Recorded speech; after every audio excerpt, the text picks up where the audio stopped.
బిడ్డల భవిష్యత్తు కోసం ఆలోచిస్తున్నారు. అలాంటి వ్యక్తి మీద మీరు ఏదైనా గొంతు కూర్చుందని ఆలోచిస్తున్నారు. ఇప్పుడు చెప్పింది అంత ఆధారం కాదా? నువ్వు అడిగే ప్రశ్నకు ఏం చెప్పాలి? ఇప్పుడు చెప్పి కాదు ఇప్పుడు వర్గీకరణ జరిగేంత వరకు నోటిఫికేషన్ ఇవ్వమని చెప్పి ప్రభుత్వం ప్రకటించిందా లేదా? మరి ఈయన డిపార్ట్మెంట్లో వర్గీకరణ లేకుండా నోటిఫికేషన్ ఎట్లా వచ్చినాయి? ఎవరి డిపార్ట్మెంట్లో రాలేదే? ఈయనే మాదిగానే చెప్పుకోవడానికి మాదిగానేమో సర్టిఫికెట్ తెచ్చుకొని. ఆయన మాదిగా అవుతే అసలు మాదిగా పేరు ఎత్తిండానే ఆడ. ఆయన మాదిగా అయితే అసెంబ్లీలో గంటల తరబడి మాట్లాడిండు కదా, మాదిగా పేరు ఎత్తిండా? దశాబ్దాల తరబడి ఉద్యోగం జరిగింది అన్నాడు కదా, ఎంఆర్పిఎస్ పేరు ఎత్తిండా? ఎంఆర్పిఎస్ పేరు ఎత్తనోడు మాదిగా ఎట్లా అవుతాడు? మాదిగా పేరు ఎత్తనోడు మాదిగా ఎట్లా అవుతాడు? అబ్బా, ఇక నువ్వు డప్పు గురించి మాట్లాడినావు కదా. ఒరే రేవంత్ రెడ్డి డప్పు కొడుతున్నాడు కదే మొన్న. రేవంత్ రెడ్డి డప్పు కొట్టిండు కదా. అరే డప్పు కొట్టమని చెప్పి మళ్ళీ ఆయన ప్రకటన చేసిండు కదా. నిన్నగాక మొన్న sub committee chairman Uttam Kumar Reddy డప్పు కొట్టిండు కదా కదా. ఏమో మాదిగోళ్ళ డప్పు రెడ్లు కొడుతుంటే మాదిగోళ్ళని కొట్టద్దంటాడేమైనా నాకు అర్థమవుతలేదు. నువ్వు చూసావు కదా, రేవంత్ రెడ్డి గారు మొన్న డప్పు కొట్టిండా లేదా? ఉత్తమ్ కుమార్ రెడ్డి గారు డప్పు కొట్టిండా లేదా? అరే డప్పు మా అస్తిత్వమయా, మా సాంస్కృతిక సంబంధించిన అస్తిత్వం. అది మేము ఎందుకు కోల్పోతాం? గర్వపడతాం. డప్పు మా వాయిద్యము, చారిత్రకంగా తరతరాలుగా మా చేతులు ఉన్న వాయిద్యం. అది మాకు పొట్ట నింపింది, మాకు సమాజానికి దగ్గర చేసింది. మాతో సమాజం కూడా మేము సేవ చేసాం కదా, ఎందుకు కోల్పోతాం? ఓకే, నేను కండిషన్, ఎవరైతే డప్పు కొట్టద్దన్నారో రేపు వాళ్ళు గెలుపులో ఇతరాత్ర దాంట్లో డప్పుల ప్రదర్శన ఉండదని చెప్పండి. వాళ్ళు ఎన్నికల ప్రచారంలో డప్పుల ప్రదర్శన ఉండదని చెప్పానండి. అంటే ఆయన ఎన్నికల ప్రచారంలో డప్పులు ఉండాలనా?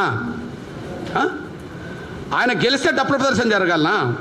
మాదిగోళ్ళ కోసం మాదిగ ఉద్యమం డప్పు కొట్టుకోదా? రేవంత్ రెడ్డి కోసం డప్పు కొట్టాలా? ఉత్తమ్ కుమార్ రెడ్డి గారు డప్పు పట్టి కొట్టుకొని డప్పు కొట్టమనాలా? ఈయన గెలిచినప్పుడు ఊరేగింపు జరిగింది కదా, డప్పులు లేవా? ఈయన గెలిచినప్పుడు డప్పుల ఊరేగింపు జరిగింది, అప్పుడు డప్పు గుర్తురాలే? అంటే ఒక్క మాట చెప్పాలంటే ఈ 30 ఏళ్ళలో డప్పుల ప్రదర్శన ఎప్పుడు పెట్టామని చెప్పు తమ్ముడు. ఈ 30 ఏళ్ళ ఉద్యమంలో ఎప్పుడన్నా హైదరాబాద్లో డప్పుల ప్రదర్శన చూశారా? చూలే కదా. 30 ఏళ్ళ ఉద్యమంలో మొదటిసారి మా కోసం మేము డప్పు కొట్టే సమయంలో మీరు డప్పులు కొట్టద్దంటే ఎట్లా? అంటే ఈ 30 ఏళ్ళలో మీరు డప్పులు కొట్టించుకోలే? మీరు కొట్టించుకోలేదు చెప్పండి. మీరు రేవంత్ రెడ్డి కొట్టించుకోలేదా? ఉత్తమ్ కుమార్ రెడ్డి కొట్టించుకోలేదా? నువ్వు కొట్టించుకోలేదా? అంటే మీకోసం డప్పులు కొట్టాలి, మా జాతి కోసం మా కోసం మేము కొట్టుకోవద్దా? డప్పు మీద గౌరవం లేని వాళ్ళు, డప్పు పట్టుకోవడానికి సిద్ధంగా లేని వాళ్ళు మాత్రమే ఆ పని చేస్తారు.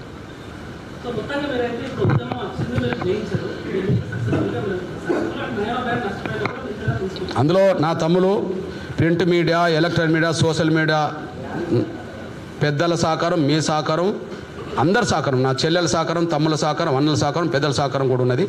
విజయంలో అందరి పాత్ర ఉన్నది, అందులో మీ పాత్ర కూడా ఉన్నది. మీకు ధన్యవాదాలు. వాళ్ళకు లేదు, నేను చెప్పా.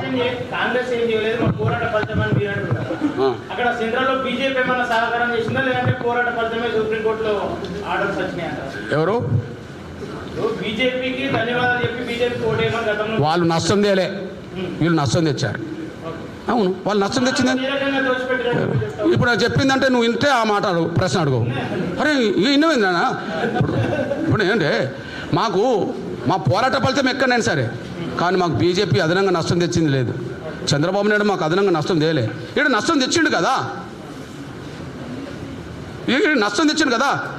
మీరు చెప్తాము మరొక 2 ఏళ్లలో 3 ఏళ్లలో 563 పోస్టులతో కూడిన గ్రూప్ 1 పోస్టులకు సంబంధించిన విషయంలో నోటిఫికేషన్లు జారీ చేస్తారనా చెప్పండి.